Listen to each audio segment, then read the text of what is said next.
Oi pessoal, tudo bem? Hércules aqui. Bom, nesse segundo vídeo que o curso H produziu sobre o acidente que aconteceu no Canal de Suez com o navio Ever Given, o professor Nicolas vai ministrar para vocês uma aula completa, no padrão das aulas do curso regular ou do curso de exercícios, sobre os fenômenos hidrodinâmicos e aerodinâmicos que normalmente estão presentes nas travessias dos navios por canais de navegação que sejam rasos e estreitos, como é o caso do Canal de Suez. Bom, ele vai trazer para vocês todas as referências bibliográficas, vai mostrar tudo o que existe sobre esse assunto na literatura que é cobrada no processo seletivo para praticante de prático. Muito importante eu ressaltar que neste momento a gente não pode tirar nenhuma conclusão sobre as reais causas do acidente, porque isso requer uma investigação especializada que normalmente leva bastante tempo. Mas o Nicolas vai falar para vocês sobre esses fenômenos que possivelmente foram experimentados pelo navio. Se você ainda não assistiu ao primeiro vídeo, que é um vídeo mais curto e numa linguagem mais simples do que esse que vocês vão ver agora, esse primeiro vídeo eu mesmo que gravei, pensando naquelas pessoas que não têm muita familiaridade com o assunto. Então é uma linguagem muito mais simplificada. Quem quiser assistir esse primeiro vídeo, é só clicar no próprio vídeo ou então no link que está na descrição do vídeo para poder assistir. Um abraço a todos e fiquem agora com o professor Nicolas. Olá, nesse vídeo a gente vai fazer uma análise técnica do encalhe do navio Ever Given no Canal de Suez, utilizando os conceitos teóricos apresentados nas publicações do edital do processo seletivo para a categoria de praticante de prática. Começando com essa foto, a gente consegue já ter uma noção visual das dimensões desse navio, um navio conteneiro gigantesco. Eu separei aqui os dados desse navio. A empresa dona do navio é a Evergreen Marine, que na foto anterior a gente viu escrito de forma bem grande no casco. O nome do navio é o Ever Given. E o comprimento total, que é essa medida aqui, ela é próxima a 400 metros. Girando o navio, a gente consegue determinar a boca. A boca é essa largura aqui, 59 metros. Voltando o navio para cá, vamos determinar o calado dessa embarcação. O calado ele é medido da linha d'água para baixo. Então, vou colocar aqui a representação da superfície da água. E no momento que ele estava navegando, ele tinha para baixo 15,7 metros. Lembrando, um andar de um edifício tem em torno de 3 metros. Então, a gente está considerando aqui mais ou menos um prédio de 5 andares para baixo da água. E se a gente for considerar o que ficou de navio para cima da linha d'água, a gente vai chamar isso de calado aéreo. O calado aéreo começa a ser contado na linha d'água, vai para cima, o ponto mais elevado aí do navio como um todo, número aproximado, não é o número oficial, mas é em torno aí de 50 metros. Então, realmente é uma estrutura gigantesca para cima da água. Com esses dados, a gente consegue calcular também a área vélica, ou seja, qual que é a área que está exposta ao vento. A gente está falando aí todo o casco da parte azul nesse modelinho, está falando dos containers, está falando aqui dessa superestrutura. Então, quando o vento incide nessa visada de lado, a área vélica é de em torno aproximadamente 20 mil metros quadrados. Então, realmente é uma área muito expressiva e que vai sentir muito o efeito do vento, como a gente vai ver no vídeo mais adiante. Um outro dado importante é o deslocamento do navio. O deslocamento é o peso desse navio. Então, esse navio, com tudo que ele tem a bordo, com toda a sua carga, ele naquele momento estava com algo em torno aí de 220 mil toneladas. Então, é uma inércia enorme, é muita massa, de maneira que isso vai dificultar bastante a manobra. E um dado aqui, só para a gente ter uma ideia da potência de máquinas desse navio, é a sua velocidade máxima, isso quando ele está navegando em águas profundas, no mar aberto, ele consegue chegar a 22,8 nós, que para um navio mercante é bastante coisa. Então é um navio que tem muita máquina, uma máquina bastante potente. Quando ele estiver navegando no canal, e que ele vai estar na velocidade bem inferior, mas ele der máquina para poder manobrar, a gente vai ver que o navio responde prontamente, ele aumenta bem a sua velocidade. E aonde que esse navio encalhou? Esse navio encalhou aqui. Esse é o Canal de Suez, vamos dar um zoom aqui. No Canal de Suez a praticagem é obrigatória, ou seja, todos os navios que vão trafegar por aqui, eles são obrigados a contratar o prático, que é o especialista local, profundo conhecedor de todas as características daquele ponto. Esse prático vai a bordo e vai assessorar, vai auxiliar o comandante da embarcação na condução da navegação desse navio. Então, o prático vai trabalhar em estrita cooperação e coordenação com o comandante do navio e com a equipe ali do passadiço, do local onde é conduzida a manobra. É o prático que vai dar as ordens de leme, de máquina, passar isso para o comandante e o comandante repassa essas ordens aí para a sua equipe. Então, é um trabalho coordenado aí do prático junto ao comandante e a equipe de navegação desse navio. Uso de rebocadores. Rebocadores são aquelas embarcações menores, altamente manobráveis e potentes que auxiliam o navio a manobrar. Então, esses rebocadores, quando eles fazem um trabalho de acompanhamento a navios grandes, isso se chama um trabalho de escolta, isso é opcional. No caso do navio que encalhou, ele não estava com um rebocador de escolta, ele estava navegando aí sozinho. A velocidade máxima permitida de navegação nesse canal são 16 km por hora em nós, que é a medida de velocidade utilizada em navegação, dá 8,6 nós. Lembrando que o navio tem máquina para muito mais, né? A gente viu aí em águas profundas ele consegue chegar aí a 22 nós. Então, a velocidade aqui restrita 8,6 nós, é um dado importante. A gente vai ver mais adiante na análise do vídeo como o navio excedeu bastante esse limite. E o ponto específico onde ele sofreu encalhe foi esse ponto aqui marcado em vermelho. Tá? Então, não há um zoom nessa seção, esse aqui é o quilômetro 151. Nesse ponto, o canal ele tem essa configuração do fundo aqui. Ó. Nota que ele começa, ele vai aprofundando aqui de forma inclinada, chega aqui no meio do canal, onde de fato a gente tem as maiores profundidades, e depois de novo o banco vai subindo de forma inclinada e ficando mais raso. Tá? Então, a profundidade que a gente vai analisar é a profundidade máxima que fica no meio do canal, representada aqui por essa seta em azul. Isso fica em torno de 24 metros. Tá? Então, o que a gente tem de folga abaixo da quilha? O que a gente tem de água para baixo do casco? A folga abaixo da quilha, na parte mais profunda do canal, ela é de mais ou menos aí 53% do calado do navio. Então, relembrando, o calado é essa dimensão aqui marcada em amarelo, né, que vai da linha d'água até a parte mais baixa do casco. Se eu dividir esse valor aqui em 2, aqui representado com esse amarelo mais escuro, esse laranja, e vou trazer metade desse valor aqui para baixo. Tá? Então, nota que o que eu tenho de água abaixo do navio representa mais ou menos 50% do que ele tem de calado. E a largura do canal de navegação, então a gente está falando aqui dessa dimensão, ela é em torno de 200 metros. Nota que é uma dimensão inferior ao que a gente de fato observa de água. O comandante, o prático a bordo, ele vai ver água de uma margem até a outra, mas ele não pode utilizar essa largura toda de água, porque ele encalha aqui nessa inclinação. Na realidade, o que ele tem para navegar, inclusive, é inferior a esse valor aqui. Né?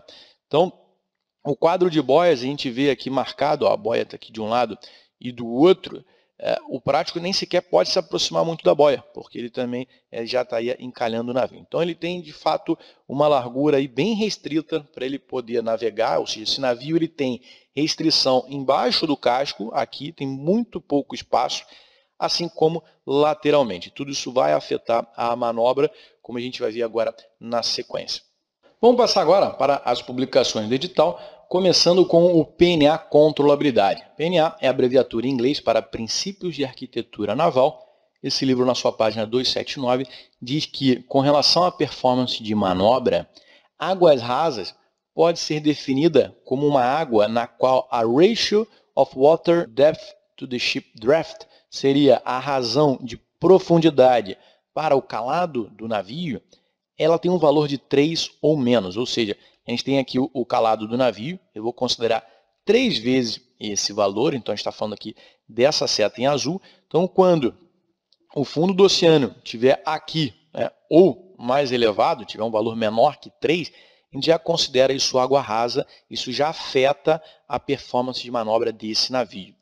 Se a gente fosse pensar em folga abaixo da quilha, a gente está falando aqui desse valorzinho, então a gente está falando aqui, seria um valor de 2. Né?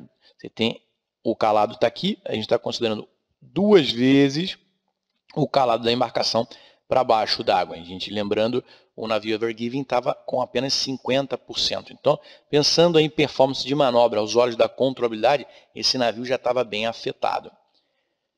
Se a gente avançar agora por um outro livro, que é o Ship Handling for the Marine, abreviado aí como SHFTM, esse aqui é um livro escrito por um prático. Então, ele traz os conceitos aos olhos do prático conduzindo o navio, quando que ele sente que o navio começa a responder diferente. Então, ele traz um valor um pouco diferente. Ele traz para a gente essa ilustração, onde a gente tem um navio com essa profundidade aqui, tá, com 60 pés. O calado desse navio está de 40 pés, portanto, aqui para baixo do navio, a folga abaixo da quilha seriam 20 pés. A gente está aqui com um valor que é a metade do calado. Então, a gente está operando aqui com 50% do calado do navio. A gente considera que o efeito de água rasa se torna significativo. Então, isso aqui é quando começa a afetar a manobra do prático. Então, observe que, tanto do ponto de vista da controlabilidade, o navio já estava bem dentro de águas rasas, e aqui do ponto de vista de manobra também. Voltando para o PNA controlabilidade, agora o efeito de canais estreitos.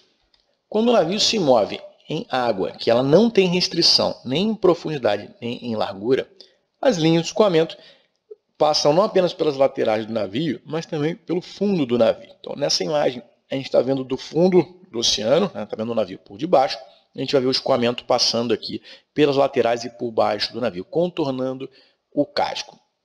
E uma informação importante é que esse escoamento que passa, tanto embaixo ou pela lateral, é um escoamento que passa a uma velocidade aumentada, porque o navio é um corpo que está restringindo o espaço. Então, da mesma maneira que numa mangueira de jardim, quando você aperta a mangueira, você restringe o espaço, o escoamento acelera, aqui esse navio, quando ele restringe o espaço para o escoamento, tanto na lateral como embaixo, e esse escoamento ele acelera. Isso acontece em água profunda, só que quando a gente vai para água rasa, isso será intensificado. Portanto, quando a água é rasa, observe que esse navio estava nessa dada profundidade e ele foi cada vez navegando em uma região mais rasa, até chegar nessa condição. O escoamento aqui embaixo do casco ele é restrito, né? Tem menos espaço para a água passar.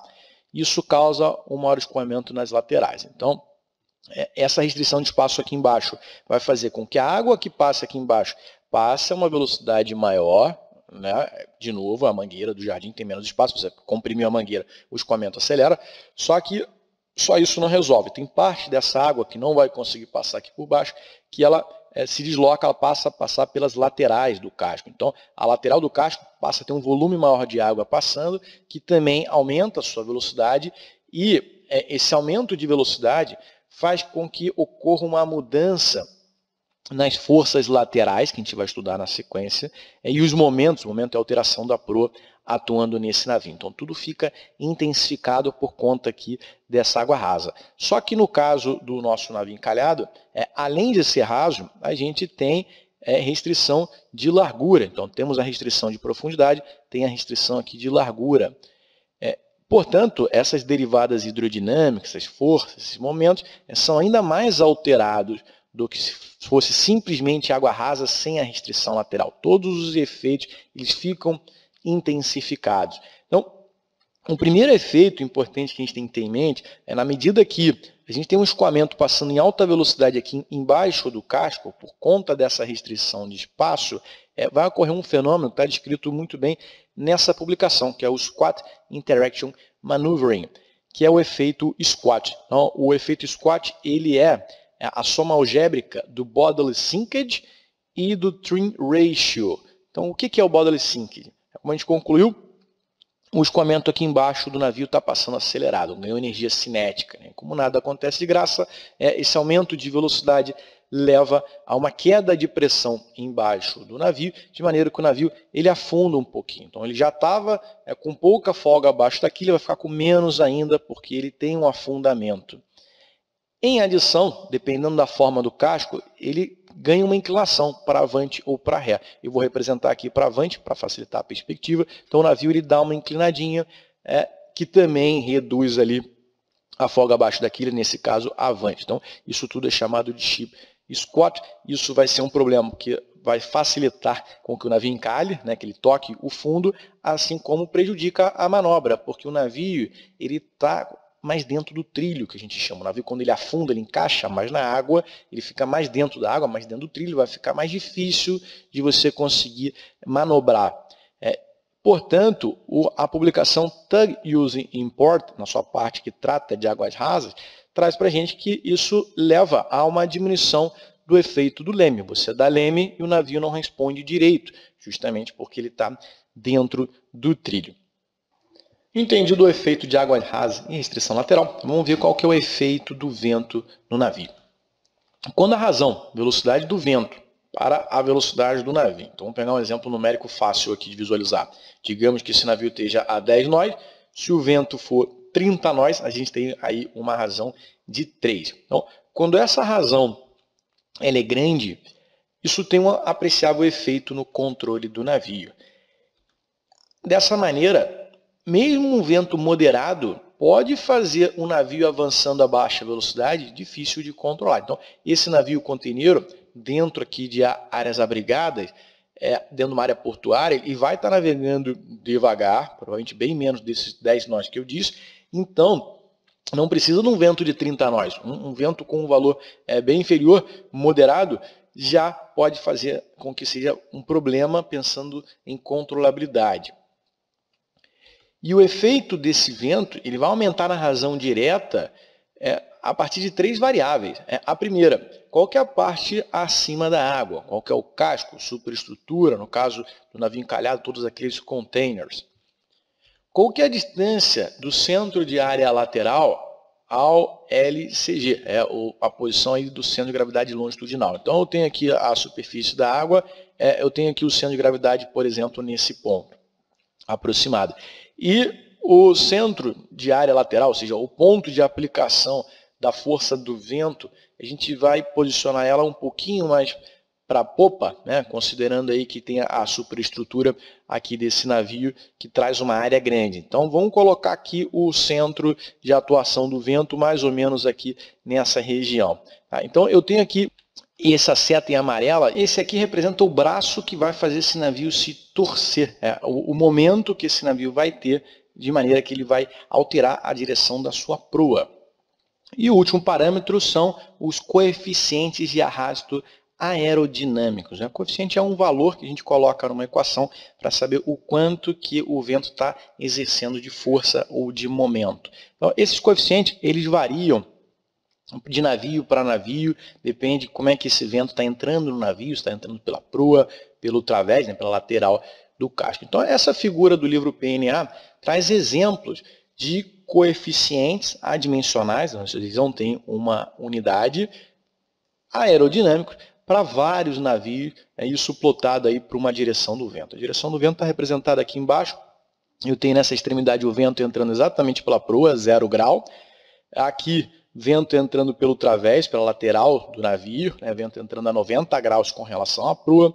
E aqui um vento entrando pela popa. E eu tenho diversas curvas para diversos navios, e aqui a gente faz a leitura do valor do coeficiente. Qual o número que a gente vai colocar na equação para poder mensurar o efeito do vento. Então, o que a gente observa aqui quando a gente analisa aqui esses coeficientes? A gente vê que essa informação toda, se a gente fosse tirar uma média, observar o padrão, eles ficam em torno aí de 1.0, né? Depende do navio. Provavelmente o nosso navio, aquele container, com toda aquela área vélica, todos aqueles containers, tende a ser um pouquinho maior. E um dado importante é que, nota que o valor desse coeficiente ele é máximo quando o vento entra nessa região aqui, quando as curvas estão aqui com o seu maior valor, bastante intuitivo, né? Tem uma área maior sendo apresentada. Portanto, tem um outro gráfico interessante aqui do livro que diz o seguinte, resultados computados para o ângulo de leme necessário e quanto que o navio está andando de lado em função da velocidade do vento foram computados para um Mariner Cargo Ship. O que a gente está observando aqui? A gente tem ângulo de leme requerido, tá? Então são requeridos 10 graus de leme, 20 graus de leme, 30 graus de leme, essa seta aqui tracejada representa o máximo ângulo de leme disponível para esse navio, tá? Que é em torno aí de 35 graus de leme, já é até bastante, navios mercantes costumam ser limitados antes disso, para o ângulo de entrada do vento. Mais uma vez aqui, 0 graus significa vento entrando pela proa, aqui caminhando em direção ao través, a 90 graus, vento entrando pelo través, e aqui vento entrando pela popa. E cada uma dessas curvas representa aquela razão de velocidade do vento para a velocidade do navio. Então aqui a velocidade do vento é 5 vezes a velocidade do navio. Aqui a velocidade do vento é 7 vezes a velocidade do navio. Aqui é 10 vezes a velocidade do navio. Então, o que a gente observa? Para uma dada razão de velocidade do vento para a do navio, maiores ângulos de leme são requeridos quando o vento entra pelo través. Em todas as curvas, a parte superior da curva, ou seja, essa parte aqui, nesse caso aqui, nessa e nessa, que são os maiores ângulos de leme requeridos, ocorre quando o vento entra nessa região de través, que não tem que ser exatamente 90 graus. Então tem toda aqui uma faixa de direções aqui próximas ao través, onde se já requer um ângulo de leme bem expressivo para você poder controlar o seu navio. Então aqui seria uma faixa crítica aqui, a gente pode considerar mais ou menos aqui entre 60 graus até 120 graus, isso depende um pouco do navio, onde, por exemplo, aqui a gente está observando para esse vento que é 10 vezes a velocidade do navio, o ângulo de leme requerido, que seria esse cara aqui, ele excedeu a quantidade máxima de leme desse navio, em particular que está definido por essa linha tracejada. Então, se o vento for muito intenso, entrando aí nessa região mais ou menos do través, pode ser que o navio não seja controlável, o leme não tenha efeito suficiente para poder controlar esse navio. E aí, ainda seguindo aqui no painel, ele traz uma outra figura interessante, que ele mostra a estabilidade do navio. Se o seu navio consegue se manter na derrota desejada para vários valores. A gente traz aqui em verde um vento 5 vezes a velocidade do navio, em vermelho o vento 10 vezes a velocidade do navio, e aqui em azul 15 vezes a velocidade do navio. Então, se a gente tem um vento aí que seja 5 vezes a velocidade do navio, que é essa curva em verde, o que a gente consegue analisar? Que essa parte aqui negativa para baixo do gráfico significa que o navio ele é estável. Está aqui, ó, menor que 0, o navio é estável. Para cima, né, aqui do 0, subindo para cá, significa que o navio entrou numa região de instabilidade, né, que ele tem dificuldade de se manter na trajetória desejada. Então, observe que nessa região aqui, na qual o vento está entrando aqui pela proa, que é o 0 grau, até ele chegar um pouquinho antes daqueles 60 graus que eu já havia comentado, para esse valor aqui, ó, de vento 5 vezes do navio, o navio ele é estável, entrando pela proa. Mas, a partir daqui, outras direções, o navio se torna instável. Então, toda essa região aqui, que o navio começou a entrar aqui de 60 graus, aqui exatamente pelo través, até vento entrando aqui pela popa, que é 180 graus, o navio está numa condição de instabilidade. Ele vai ter dificuldade de manter a direção desejada.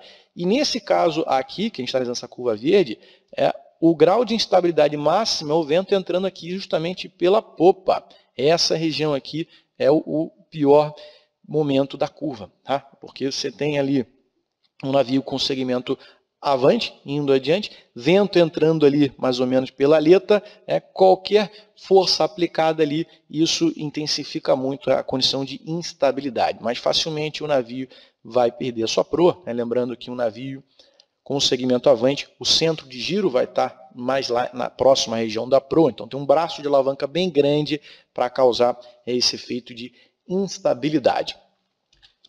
E ventos aqui superiores às demais curvas, a gente observa também que nessa região aqui do través é bem intenso, aqui até caiu um pouquinho, né? Mas o vento que a gente vai analisar no canal de Suez, a gente vai se comportar seguindo aqui dentro dessa curva verde, a gente não vai avançar para essa curva vermelha. Agora, com todo esse embasamento teórico das publicações do edital, vamos analisar esse vídeo que representa a navegação do navio ao adentrar ao canal de Suez, que está aqui nessa imagem, nesse vídeo representado em branco. O navio está aqui representado em vermelho.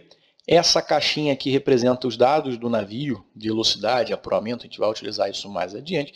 E o ponto importante nesse momento é verificar que o vento está vindo aqui, ó, do sul para o norte. Então, o navio, ao navegar, adentrando ao canal, a gente nota que o vento começou a incidir de forma bem significativa em toda essa região aqui, ou seja, em todo o través de Boreste do navio, e encaminhando aqui para o setor de popa, que seria a aleta do navio, aqui a popa do navio.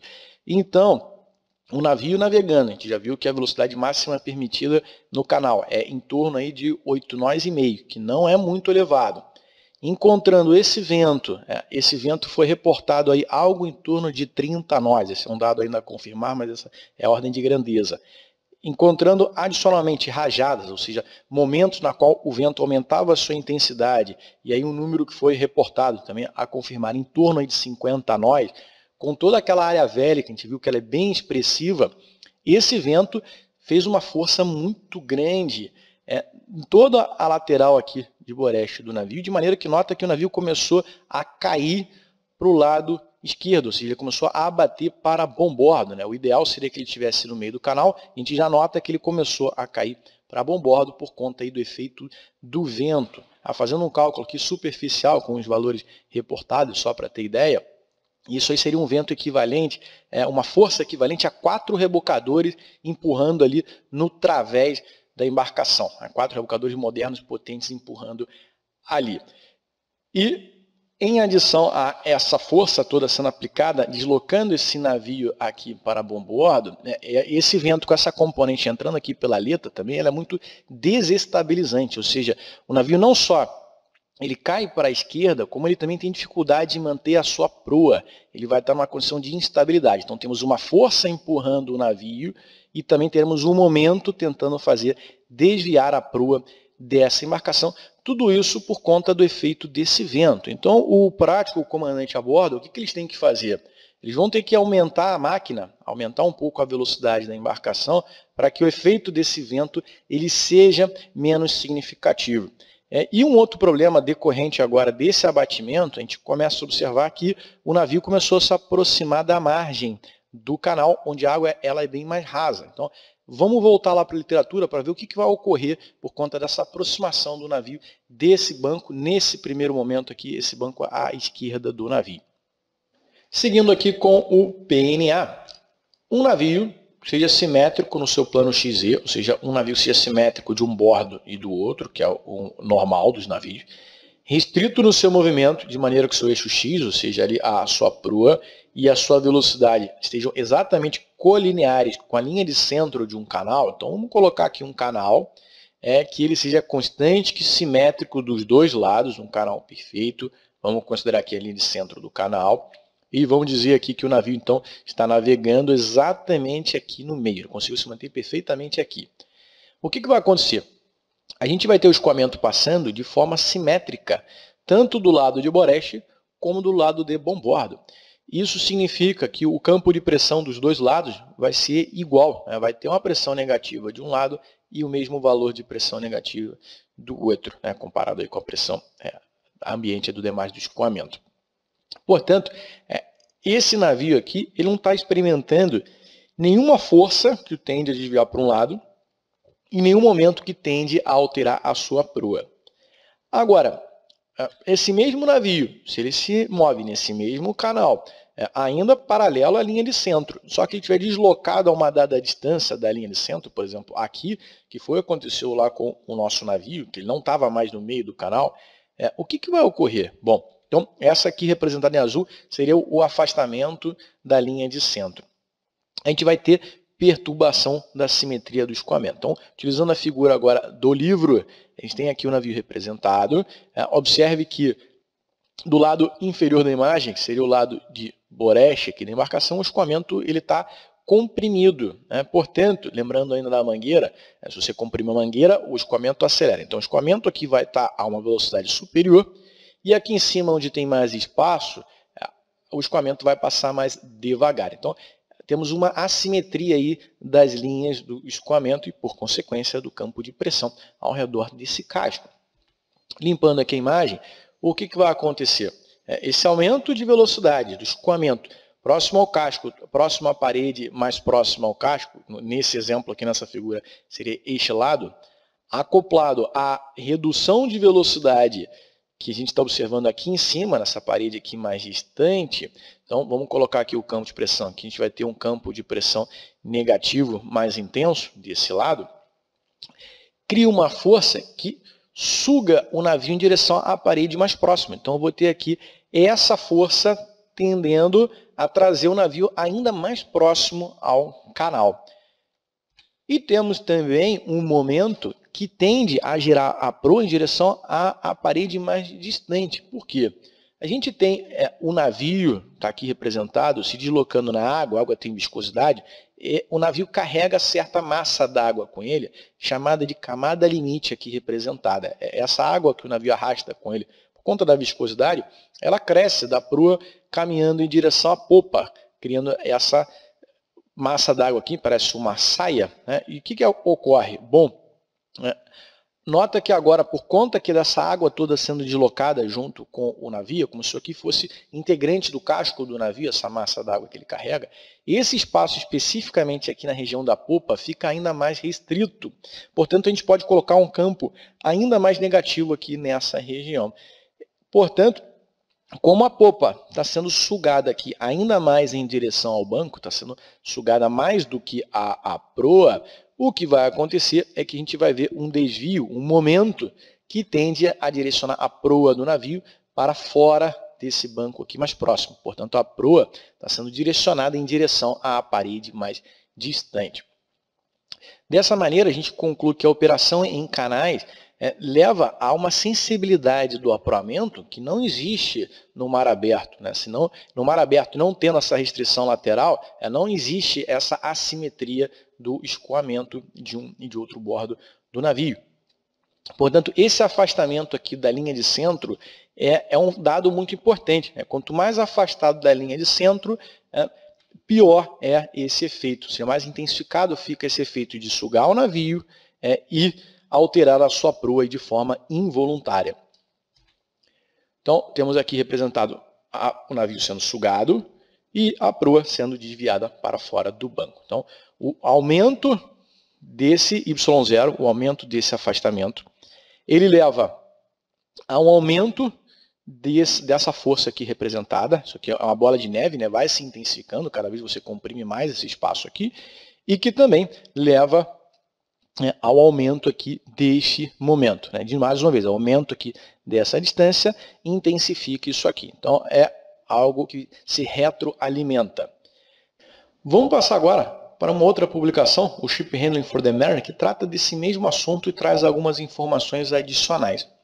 Então, na seção que trata aí do efeito do contorno do fundo e a sua relação com as características de manobra, a gente observa que essa figura, bem parecida com a anterior, só que agora eu representei o banco aqui do lado de bombordo do navio. A gente observa que é um banco, inclusive, não é nem mais simétrico, né? Ele tem uma certa simetria muito comum, a gente observa isso em diversos canais e, claro, isso intensifica os efeitos. Então, o efeito adicional, por conta dessa variação do contorno do fundo, se sobrepõe àqueles efeitos de água rasa que a gente estudou anteriormente, nisso, quando o navio entra em água rasa, ele afunda um pouquinho na água, as forças e momentos se intensificam, adicionalmente, pelo fato agora de ter um banco somente de um lado, ou mais próximo de um lado, do outro lado estar mais afastado, além do fato de a gente estar vendo esse banco aqui, ele é assimétrico, isso faz com que a proa do navio se mova para longe, afaste-se de água rasa. Então, a água mais rasa está desse ponto, a gente vai ter que a proa se afasta dela. A gente vai ter esse momento aqui para fora do banco. A gente já tinha concluído isso lá no PNA, agora o Ship Handling traz a mesma informação e traz um nome. O nome disso é Bank Cushion, é o empurrão do banco que ele é ocasionado pelo aumento da pressão nessa área aqui avante, ó, adiante na proa. A gente, inclusive, a gente vê esse aumento de pressão porque a água se eleva um pouquinho, fica um pouco mais alta, principalmente aqui desse lado aqui próximo ao banco. O que está acontecendo? Diferente daqui, que o escoamento acelerou e teve aquela pressão negativa. Aqui é o contrário, aqui a gente vai ter um campo de pressão positiva, porque é a água que está sendo empilhada pelo navio, o navio está empurrando essa água. Isso causa um aumento de pressão, que é mais significativo desse lado, porque está mais próximo aqui. Isso intensifica ainda mais esse empurrão da proa, esse momento da proa para fora do banco. E o navio como um todo, bodily, ele se desloca em direção à área mais rasa, nesse caso dessa figura representada aqui desse lado, o seu corpo inteiro, né? Então vai para aquela região, a gente já tinha visto isso lá com as frases do PNA, né? Esse efeito aqui ocasionado aqui pelo campo de pressão negativa nessa parte. Então, esse movimento é causado pelo aumento da velocidade do escoamento aqui nessa região, por conta dessa área que está mais restrita, né? Então tem a restrição aqui de espaço por conta da existência do casco próximo aqui ao shoal, a área mais rasa, que leva a uma redução de pressão. E não esquecer da camada limite naquela água, então a gente vai ter um campo de pressão todo negativo aqui e um pouco mais negativo aqui em direção à popa, de maneira que a popa do navio se move em direção à área mais rasa, devido a essa restrição aqui de espaço que faz com que esse campo de pressão aqui seja negativo. E a gente tem um efeito adicional, que aqui o propulsor do navio, né, atuando, ele faz o quê? Ele acelera a água e ele causa um campo ainda mais negativo de pressão aqui. Então, todo esse campo muito negativo de pressão faz com que a popa da embarcação ela tenha um momento, né, ela se desloca aqui em direção ao banco. Então temos diversos efeitos aí que contribuem para que o navio como um todo seja sugado cada vez mais em direção ao banco, a sua popa de forma mais significativa e a sua proa tem aqui um momento que tende a desviar para fora do banco. Então tudo isso que a gente viu aqui no PNA e no Ship Handling for the Mare, agora a gente vai ver mais uma vez no vídeo, dando continuidade ao vídeo da navegação do navio. A gente tem aqui o vento atuando, deslocou a embarcação em direção aqui ao lado de bombordo, ela se aproximou do banco e ela vai passar a sentir todos esses efeitos. O próprio banco agora vai sugar ainda mais esse navio, a sua popa vai ser sugada com bastante intensidade em direção ao banco, a sua proa vai começar a abrir. Então, o que o prático e o comandante vão fazer para solucionar esse problema? Eles vão ter que aumentar a máquina para tentar resolver. Então a gente já observa aqui que esse navio nesse momento ele já está com uma velocidade aqui no fundo de 9,5 nós, lembrando que o limite era 8,5, né? Mas o comandante e o prático não tiveram escolha que não aumentar um pouco a máquina para tentar resolver esse problema, né? Do contrário, ele cada vez vai se aproximar mais aqui do banco, ele poderia vir a encalhar aqui logo nesse momento. Então a gente observa aqui o navio quase colou lá na margem, eles conseguiram resolver, conseguiram trazer o navio um pouquinho mais para o meio, às custas aqui de um aumento expressivo de velocidade. Nota que aqui a gente já chegou a 12 nós e meio. Então, eles aumentaram a máquina provavelmente um pouquinho, melhorou um pouco a eficiência do leme, conseguiram afastar um pouquinho esse navio dessa margem aqui, ele não encalhou, mas a velocidade aumentou de forma expressiva. E aí, observe que agora o navio começa a direcionar sua proa aqui para o norte. Então agora aquele vento ele continua existindo, agora esse vento vai estar entrando aqui do sul para o norte, ele ainda está afetando, agora mais vindo em direção à popa, ou seja, a gente ainda tem o efeito da instabilidade do vento de popa, que a gente pode analisar, talvez esse vento também contribua um pouquinho para esse aumento da velocidade da embarcação, junto ao aumento da máquina, que provavelmente foi executada de maneira a tentar resolver o problema. Então, vamos seguir aqui com a publicação Ship Handling for the Mare. No tópico de efeitos de banco, na sua página 47, o autor faz a seguinte pergunta: o que fazer se o navio se aproxima tanto do banco que ela começa a shear across the channel? Shear across significa que a proa do navio teve um desvio involuntário e começou então a cruzar o canal. Como é que resolve essa situação? Então vamos colocar aqui o campo de pressão que a gente já analisou. A gente tem um campo de pressão positivo aqui na região da proa e aqui bem negativo, sendo aqui ainda mais intenso. Então qual é a solução para resolver esse problema? O navio começou a desviar, isso aqui é o shear across the channel. A sugestão do autor é não reduza a velocidade da máquina, porque nesse momento o leme precisa ser tão eficiente quanto possível e qualquer redução da velocidade do navio que poderia ser resultante da mudança da revolução da máquina será negligenciável em período tão curto de tempo. O navio tudo é grande, tudo é enorme, tem uma grande inércia, então as coisas demoram para acontecer. Então, ao invés de reduzir máquina, deixa a proa cair um pouquinho, cruzando aqui em direção ao meio do canal para se afastar do banco e mantém o leme em direção ao banco mais próximo. Está aqui o leme, então, nesse caso aqui para bombordo, e aumenta a máquina. Essa conclusão que a gente tinha obtido no vídeo, a gente está vendo aqui o autor escrevendo, esse autor, que ele é prático, ele fala, aumenta a máquina de maneira a aumentar o escoamento, o fluxo de água que passa pelo leme, de maneira que esse leme seja mais eficiente, você consiga ter controle do navio. Então, é necessário aumentar a velocidade por esse motivo. Então, está aqui, nessa ilustração, o leme conseguiu ser eficiente, conseguiu ajustar a proa da embarcação, afastou o navio do banco e trouxe aqui já mais próximo do meio do canal. Então, vamos voltar lá no vídeo. A gente segue aí com o navio, ele está avançando, ele conseguiu se ajustar, não é fácil se manter, é difícil achar o ponto exato. A gente vê que o navio vai seguindo, então, nesse momento, a gente observa aqui o navio bem próximo aqui de Boreste, ou seja, ele foi demais. A velocidade dele já está 13,3 nós, provavelmente aqui por conta desse aumento da máquina, para poder aumentar o escoamento no leme, tentar ter algum controle aí direcional, conseguir fazer o navio obedecer ao seu desejo.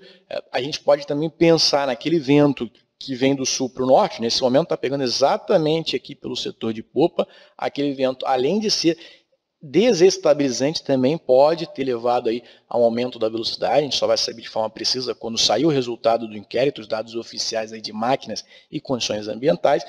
Agora, a gente observa aqui o efeito de banco acontecendo do lado de Boreste. Aqui vai ter bem negativo, sugando a popa, o navio todo sendo sugado para essa direção, a sua proa vai ter uma tendência a desviar lá para o outro lado. Então, o navio continua numa situação ruim. Ele vinha numa situação ruim, não encalhou. Aqui ele ainda está numa situação complicada. Vamos soltar o vídeo e ver o que acontece. A gente tem um navio avançando bem próximo ao banco do canal. Nesse momento, olha só, a popa se aproximou de forma bem expressiva aqui do banco, do lado aqui de Boreste do navio. Então, a publicação Squat Interaction Maneuvering, ele traz um fenômeno possível, que é o navio shear off one bank, ou seja, ele se desvia, ele consegue sair desse banco aqui desse lado, justamente porque a popa foi sugada, a proa abriu bastante, então o navio tem velocidade adiante, no caso aqui 13,1 nós, então ele vai conseguir se afastar desse banco e ele vai aproar em direção ao centro da via. Está aqui exatamente, está aproado no centro da via.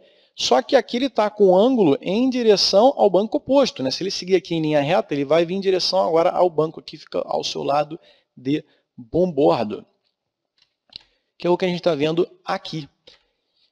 Qual que é o problema?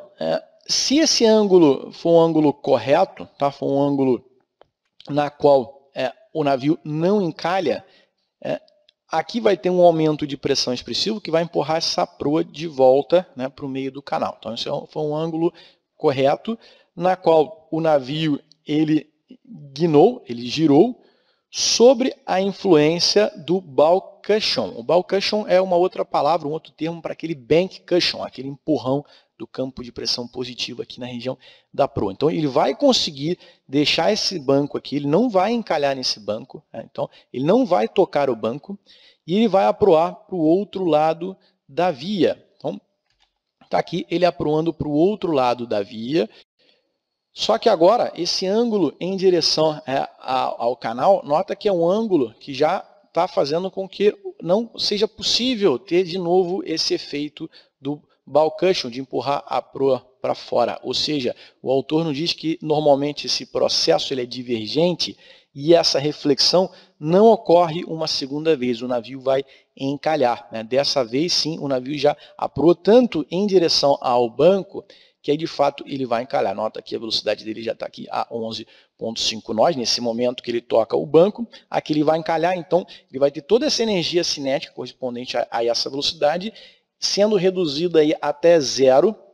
É por isso o motivo que o navio foi tão difícil remover esse navio. Toda essa energia cinética, toda essa quantidade de movimento, ela vai agora ser reduzida a zero. O navio vai de fato entrar para dentro, vai encaixar na margem do canal, como a gente está vendo aqui representado, ó, velocidade chegou aí a 0 nó.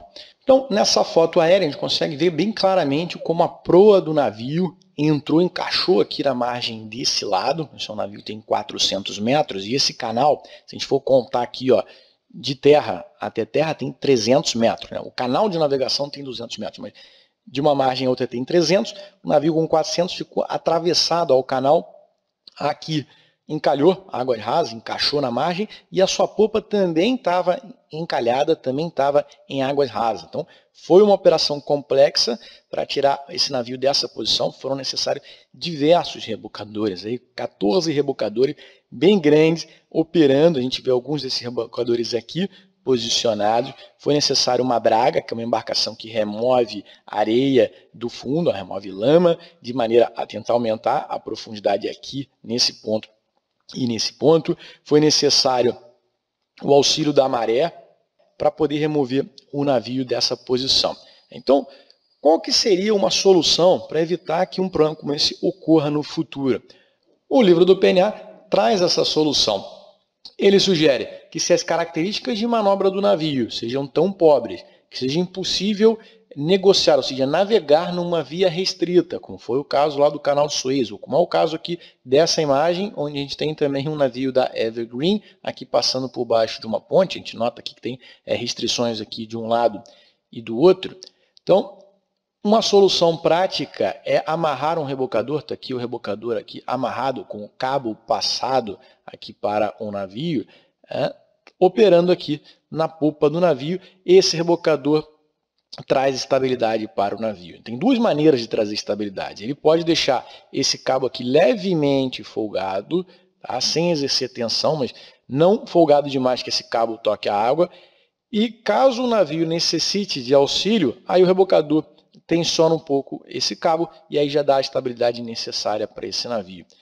Uma outra estratégia é o rebocador já de fato manter esse cabo tracionado, tensionado, causando uma resistência adicional a esse navio.